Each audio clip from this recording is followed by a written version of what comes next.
બાળકો સાથે illegally America ગયેલા લોકોને અસાયલમ મળવાના ચાન્સ વધારે રહેતા હોય છે તેવી પટ્ટી અત્યાર સુધી એજન્ટો દ્વારા પડાવવામાં આવતી હતી, પણ ખરેખર આવું કશું હોતું નથી અને આવા ઘણા કેસમાં હવે પેરેન્ટ્સની સાથે સાથે બાળકોને પણ ડિપોર્ટ કરવામાં આવી રહ્યા છે. ન્યુયોર્કના આવા જ એક ખાસા ચર્ચાસ્પદ બની ગયેલા કેસમાં 6 વર્ષના દીકરા સાથે આઈસમાં હાજરી પુરાવા માટે ગયેલા ઝેંગ નામના એક ચાઇનીઝ ઇમિગ્રન્ટની ધરપકડ કર્યા બાદ 1 મહિના સુધી બાપ દીકરાને અલગ રાખી આખરે તેમને સાથે જ ચાઇના ડિપોર્ટ કરી દેવામાં આવ્યા છે. આ કેસમાં 6 વર્ષના બાળકનું નામ યુઆન ઝિન ઝેંગ હતું, જે આઈસ દ્વારા પેરેન્ટ્સથી અલગ કરી દેવાયો હોય તેવો ન્યુયોર્કનો સૌથી નાની વય ધરાવતો બાળક પણ બની ગયો છે.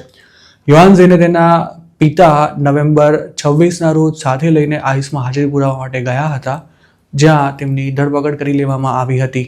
આ ચાઇનીઝ ઇમિગ્રન્ટને હાજરી પુરાવવા માટે ન્યુયોર્ક સિટીમાં આવેલા 26 ફેડરલ પ્લાઝામાં આવેલી આઈસની ઓફિસમાં જવાનું હતું, જે હાલ ઇમિગ્રન્ટ્સની અરેસ્ટનું એપી સેન્ટર બની ચૂકી છે અને આ જ ઓફિસમાં હાજરી પુરાવવા આવેલા ઢગલાબંધ લોકોને છેલ્લા કેટલાક મહિનામાં અરેસ્ટ કરાયા છે.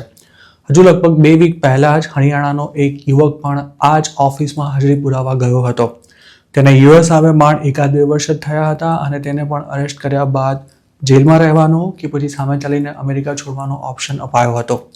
આ યુવકે સ્થિતિની ગંભીરતાને જોતા સેલ્ફ રિમૂવલનો ઓપ્શન પસંદ કર્યો હતો અને તેના બીજા જ દિવસે તેને ફ્લાઇટમાં બેસાડી ઇન્ડિયા રવાના કરી દેવાયો હતો. ન્યુયોર્કમાં ખાસા ચર્ચાસ્પદ બનેલા ચાઇનીઝ ઇમિગ્રન્ટ ઝેંગના કેસની વાત કરીએ તો તેની ધરપકડ કરાઈ તે વખતે તેને ન્યુયોર્કની ઓરેન્જ કાઉન્ટીમાં આવેલા એડલ્ટ ડિટેન્શન સેન્ટરમાં મોકલવામાં આવ્યો હતો, જ્યારે તેના 6 વર્ષના દીકરાની કસ્ટડી ઓફિસ ઓફ રેફ્યુજી સેટલમેન્ટને સોંપી દેવામાં આવી હતી. 6 વર્ષના બાળકને તેના પિતાથી છૂટો પાડી દેવાતા ન્યુયોર્કમાં ચાઇનીઝ કોમ્યુનિટીએ વિરોધ પ્રદર્શન કર્યું હતું, જેમાં ચૂંટાયેલા મેયર ઝોહરાન મમદાની પણ જોડાયા હતા અને ક્વીન્સમાં ડિસેમ્બરની શરૂઆતમાં થયેલા આ પ્રોટેસ્ટમાં સેંકડો લોકો હાજર રહ્યા હતા. ચાઇનીઝ ઇમિગ્રન્ટ ઝેંગ તેના દીકરા સાથે મેક્સિકો બોર્ડર ક્રોસ કરી એપ્રિલ 2025માં જ અમેરિકામાં એન્ટર થયો હતો અને કેલિફોર્નિયાની ડેલ્ઝરા બોર્ડર પર તેમની ધરપકડ કરવામાં આવી હતી. ચીનમાં પોતાના પર ટોર્ચરનો ખતરો હોવાનું કહી તેણે અસાયલમ માંગ્યું હતું, પણ ક્રેડિબલ ફિયર ઇન્ટરવ્યૂ તે ક્લિયર નહોતો કરી શક્યો.